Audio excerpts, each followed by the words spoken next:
Emma Frost pleasure pose over here. Hey, what's up you guys, Artemis Prime here doing another Marvel Legends figure review on the Puck Build-A-Figure Wolverine Legends Emma Frost figure, also known as the White Queen.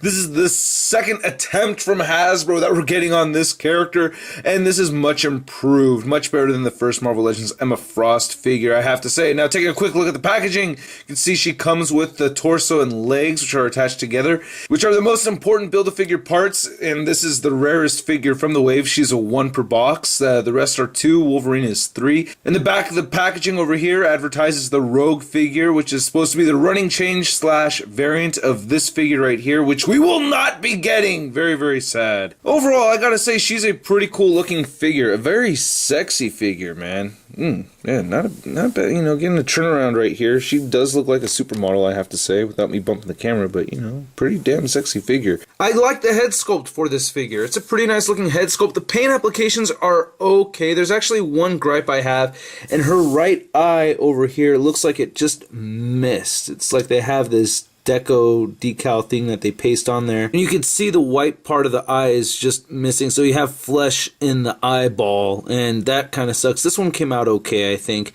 but yeah, just the way it was placed is just a little off center. It makes her eyes look kind of weird, but that's actually my only gripe with the head sculpt. I like this silver tealish paint that they used for her lipstick. I think that looks great, and the hair came out very, very nice.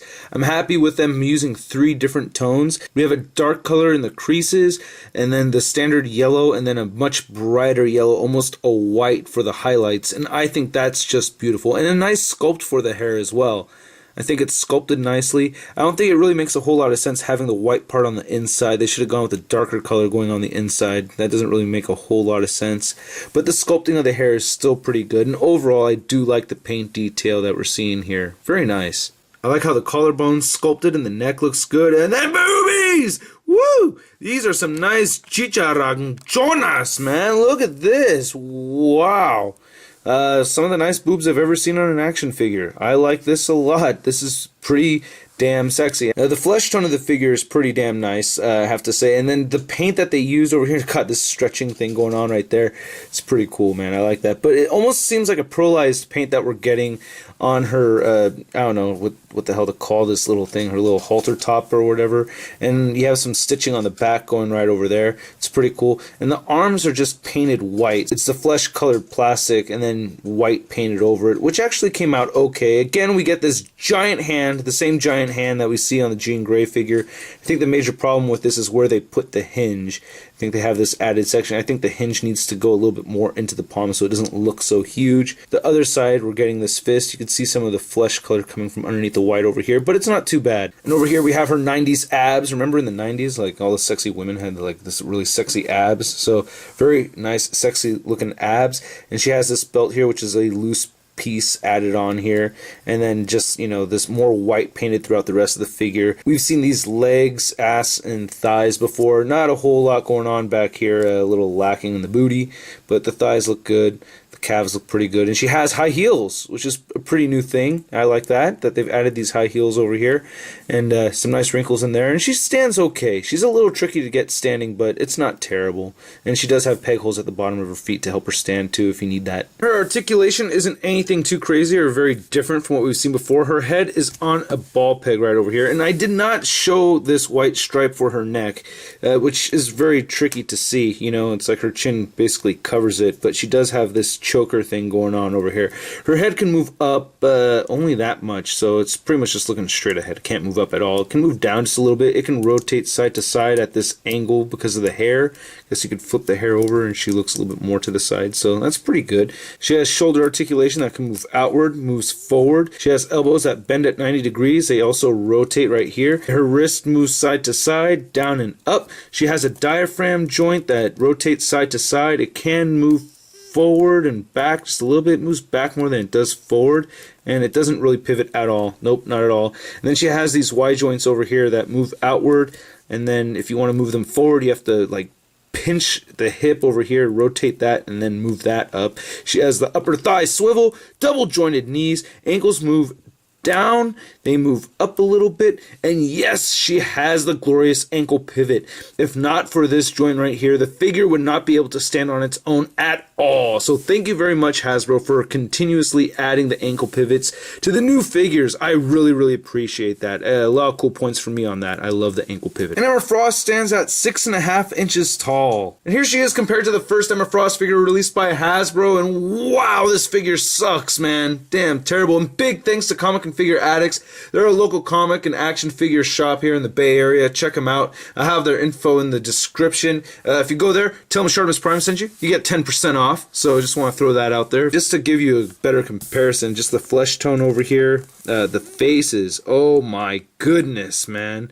And her eye still looks messed up, but this is just ugly. Oh, just terrible. Just a terrible figure, and they knew it. It does have stitching, though, which is kind of, you know, a nice thing that they did give it all kinds of stitching and stuff and an X over here. And unfortunately, she does not come with a cape. I'm bummed out that she does not have a cape. That kind of sucks. If you do want to add a cape on her, though, it's a little tricky. This is the one from my Diamond Form Emma Frost figure. So you got to pop the head off, and you hear my voice shake as I'm popping that off, and then put this on over here. And yeah, that button keeps coming out. But I actually think she looks better with this cape on. I like the figure like this. I'm probably going to have her displayed like this. It's a little weird. It kind of sticks backwards a little. Actually, not too bad.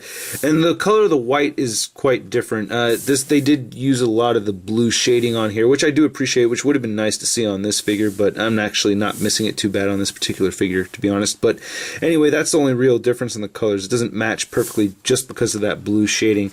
But I think the figure looks better with her having this cape on here. I just wish that I could just drape down you know, a little closer underneath her shoulders, but then it would be covering the gorgeous boobies. And here's Emma Frost compared to the Astonishing Cyclops from the same Puck wave and the Jean Grey figure from the Rocket Raccoon wave. So Emma's definitely the tallest one out of the three of them, and I think it's the high heels that's really doing it. And I think she stands pretty well even with the cape on. I just think the figure looks a lot better like this. And here she is compared to another Hasbro figure with GHS, Giant Hand Syndrome, the big time letdown Spider-Man figure. So yeah, she's pretty tall for a female figure. She's just as tall as Spidey over, a little bit taller than Spidey over here. So yeah, pretty tall female figure, but I'm blaming it all on the heels. I recommend getting this figure. I know she's rare.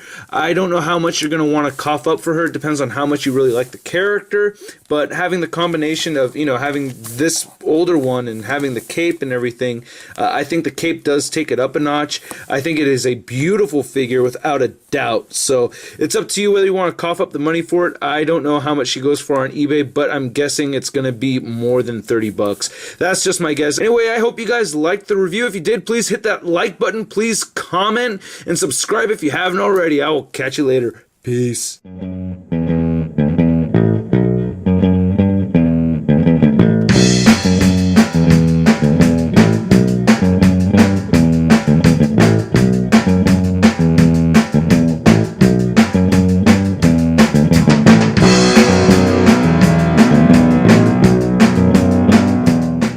And she has, she's doing like the jerk off motion.